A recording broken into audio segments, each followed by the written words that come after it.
सुहागन चुड़ैल एपिसोड 2 अंतिम भाग। अब तक आपने देखा गहरी रहस्यमयी आवाज में समीर की कार से टकराई सोनिया, जो अकेली और बेबस लग रही थी। लेकिन क्या वो सच में अकेली थी? समीर उसे हवेली ले आया, लेकिन सुदीन, जो भूतों और आत्माओं पर विश्वास करते थे, इस लड़की से असहज थे। विनीत को भी महसूस हुआ कि कुछ गड़बड़ है। रात गहराने लगी, हवेली में अजीब घटनाएं होने लगी। झूमर गिरने लगे, हवाओं में रहस्यमयी सनसनाहट होने लगी। और फिर सोनिया ने अपना भयानक सच बताया। मैं वही हूँ जिससे तुम्हारे पिता हमेशा डरते थे। मैं सुहागन चुड़ैल हूँ। समीर, जो कभी भूत प्रेतों पर विश्वास नहीं करता था, अब अपनी आंखों से एक रूहानी ताकत को देख रहा था। हवेली हिलने लगी, आग की लपटें उठने लगी, और सोनिया ने घोषणा की कि अब वह अपना बदला पूरा करेगी। लेकिन क्या सुदीन उसे रोक पाएंगे? क्या समीर और विनीत इस श्राप से बच पाएंगे? और अब देखिए सुहागन चुड़ैल का अंतिम अध्याय। अब आगे हवेली के अंदर चारों ओर धुआं भर जाता है, हवा तेज हो जाती है, सोनिया की आंखें चमकने लगती हैं, उसकी हंसी हवेली में गूंज उठती है।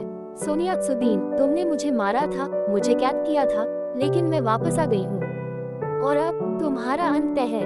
सुदीन हिम्मत जुटाते हुए, तुझे इस दुनिया से हमेशा के लिए मिटा दूंगा। सुदीन एक पुरानी माला निकालकर मंत्र पढ़ने लगते हैं। हवेली कांपने लगती है। समीर और विनीत डर के मारे पीछे हट जाते हैं, लेकिन सोनिया बस मुस्कुरा रही होती है। सोनिया, ये पुराने मंत्र अब मुझ पर काम नहीं करेंगे, पंडित जी। अचानक सोनिया हवा में उड़ने लगती है। वह अपना हाथ आगे बढ़ाती है और सुदीन की गर्दन कसने लगती है। सुदीन दर्द से तड़पने लगते हैं। समीर, नहीं, विनीत पापा। सुदीन खून की उल्टी करते हैं और जमीन पर गिर जाते हैं। उनकी आंखें सफेद हो जाती हैं, वे मर चुके हैं। समीर गुस्से में, तूने पापा को मार दिया। सोनिया मुस्कुराते हुए, और अब तुम्हारी बारी है समीर। सोनिया धीरे धीरे समीर की तरफ बढ़ती है, लेकिन तभी विनीत हिम्मत जुटाकर सुदीन की छोड़ी हुई माला उठाता है और सोनिया की तरफ फेंक देता है।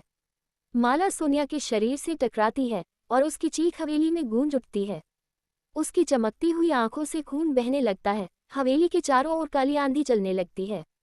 सोनिया, नहीं, मुझे कोई नहीं रोक सकता। विनीत मंत्र पढ़ते हुए, ओम क्री कालिकाय नमः। सोनिया का शरीर कांपने लगता है, उसके चेहरे पर डर आ जाता है। सोनिया, समीर, मैं तुम्हें छोड़ूंगी नहीं, हम फिर मिलेंगे।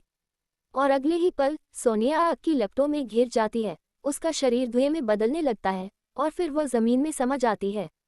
सब कुछ शांत हो जाता है। हवेली का कंपन रुक जाता है। समीर और विनीत एक दूसरे को देखते हैं। समीर आंसू लिए हुए, पापा। विनीत, हमने उन्हें खो दिया भाई। दोनों अपने पिता के शव के पास बैठ